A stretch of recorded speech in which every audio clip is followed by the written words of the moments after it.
ఈరోజు 54వ డివిజన్ జనార్దన్ రెడ్డి కాలనీలో షాజీ మంజిల్ పునఃప్రారంభానికి రావడం చాలా సంతోషం. నారాయణ గారు, ఇది మనం ఎలక్షన్ అప్పుడు సార్ చెప్పినట్టు ఇచ్చిన మాట. సార్ చెప్పినట్టే ఖచ్చితంగా ఆ మాట మీద ఉంటాము. అది పని కూడా 4 నెలలను టైం పెట్టాడు. 4 నెలలు పూర్తి చేస్తే ఈ జనార్దన్ రెడ్డి కాలనీకి కానీ పక్కన కానీ అందరికి కూడా మంచి వసతి గల్ల షాదీ మంజిల్ కుదురుతుంది మీ అందరికి కూడా. ఇక్కడ నేను ఒక్కటి చెప్పాలా నారాయణ గారి గురించి, ఆయన చెప్పుకోలేడు కాబట్టి.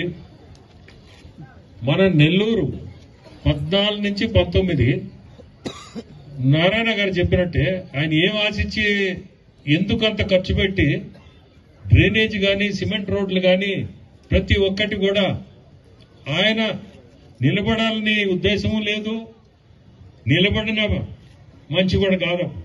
కానీ ఆయన సొంతూరు మనం చేయాలా అని చెప్పి ఆ రోజు దాదాపు నాకు తెలియకుండా ఇంకా ఎక్కువ ఉండొచ్చు, నాకు తెలిసి 600-700 కోట్లు ఈ రోడ్లని డ్రైనేజ్ సిస్టమ్కి ఖర్చు పెట్టినట్టు నేను ఈరోజు చెప్తున్నాను. ఇప్పుడు నెల్లూరుకి అంత ఖర్చు పెట్టిన ఈ డ్రైనేజ్ పనులు ఒక 10% నిలిచిపోయి ఉంటుంది. ఆ 10% పాత గవర్నమెంట్ లో 10% ఖర్చు పెట్టలేక డ్రైనేజ్ సిస్టమ్ కానీ రోడ్లు కొన్ని అట్టే వదిలేశాం. మీ అందరికీ కూడా తెలుసు పోయిన గవర్నమెంట్ ఎట్లా నడిపారు. మీరు అనొచ్చు మీరు కూడా ఉన్నారు కదా దాంట్లో అని. నేను దేంట్లో లేను, పార్టీలో ఉన్నా. కానీ ఏ కార్యక్రమాల్లో కూడా నేను రాజ్యసభలో ఉన్నాను, దేంట్లో కూడా నేను ఎప్పుడు ఇన్వాల్వ్ అయ్యేది లేదు. బట్ ప్రజలకు మంచి కోరేవాడిని. ఈరోజు నా దేవుడు దయ వల్ల 24 ఎలక్షన్ల ముందు తెలుగుదేశంకి రావడం, ఇటువంటి ముఖ్యమంత్రుల కింద మనం పనిచేయడం అంటే చాలా సంతోషం.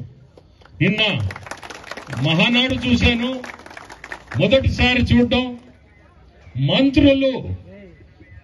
మంత్రులు నేను చెప్పొచ్చో చెప్పకూడదో తెలియదు కానీ నేను చెప్పాలనిపిస్తుంది, చెప్తున్నా. సార్ మీరు కూడా ఫీల్ కాబాకండి.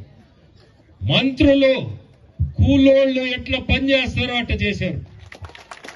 నేను అసలు ఆశ్చర్యపోయినా చూసి.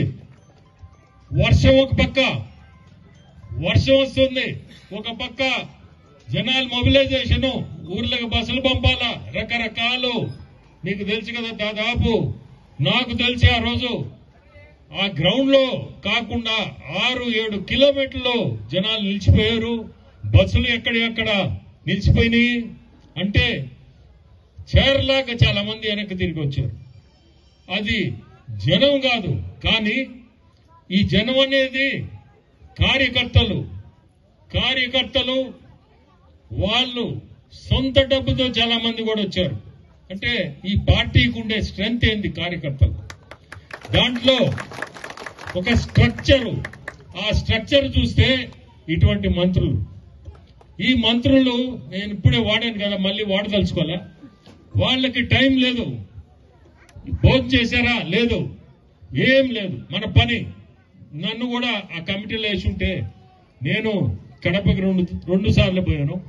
నేను పోయి చూసి మనకి ఇక్కడ అసలు పనిచేసే వసతి కూడా లేదు. ఎందుకంటే వీళ్ళందరూ దాదాపు ఏం చేయాలో పర్ఫెక్షన్ తో మొత్తం అంతా ఆల్రెడీ వాళ్ళ ప్లానింగ్ వాళ్ళది చేసి ఉన్నారు.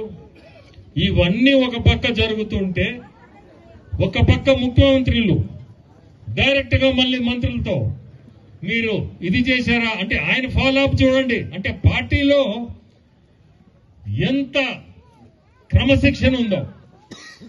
అంటే మీరు ఇది చేశారా, ట్రాన్స్పోర్ట్ ఎట్లా చేశారు, ప్రతి ఒక్కడు ముఖ్యమంత్రులు. నేను పాత గవర్నమెంట్ లో కూడా నాకు ఆ పాత ముఖ్యమంత్రి కూడా ముఖ్యం. ఎప్పుడు కూడా ఇటువంటి కార్యక్రమంలో కనీసం మీరు ఇది చేయండి అని ఫలాంది అని ఏముండేది లేదు. ఇదిగో కార్యక్రమం జరగాల మీరు చూసుకోండి అంతే. ఒక సిస్టమ్ లేదు, ఒక పద్ధతి లేదు. ఆ ఉన్నోళ్ళు ఎవరైనా ఉంటే చేయడం, లేదంటే వదిలేయడం జరిగింది, అయిపోయింది అంతే. అంటే ఇక్కడికి అక్కడికి సిస్టమ్స్ కూడా. సో మనం అందరం కూడా ఈరోజు చాలా సంతోషపడాల.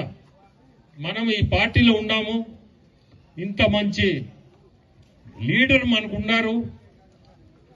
ఈరోజు మీకు నెల్లూరు జిల్లా తీసుకోండి, స్పెషల్లీ నెల్లూరు టౌన్ కార్పొరేషన్ చూస్తే ఇటువంటి మంత్రి, ఈ మంత్రి ఏంటంటే ఒక్క నిమిషం తీరికుండదు. ఎంత కష్టపడతా అంటే నేను గమనిస్తా ఉంటా. నేను ఇందా కూడా అన్నా, సార్ మీరు ఎట్లా తిరుగుతున్నారు, ఇట్లా ఎండ అనుకోడు, వాన అనుకోడు, ఏముండదు. ప్రతి నిమిషం ముందుకు పోవాలా, ఏం చేయాలా, మనం ఇక్కడ అభివృద్ధి ఏం చేయగలుగుతాం, దీన్ని సంక్షేమ పథకాలు ఏం చేయగలుగుతాం, అది మనందరి అదృష్టం, నా అదృష్టం కూడా.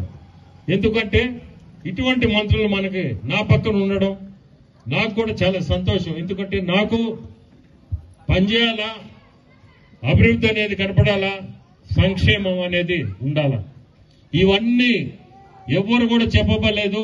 ప్రతి నిమిషం కూడా ఆ ఆలోచనలనే మన మంత్రివర్యులు నారాయణ గారు ఉంటారు. సో మీ అందరి అదృష్టం, మీరందరూ మంచి మెజారిటీతో సార్ని గెలిపించారు, నన్ను గెలిపించారు. ఎలక్షన్ తర్వాత నేను రాలేదు.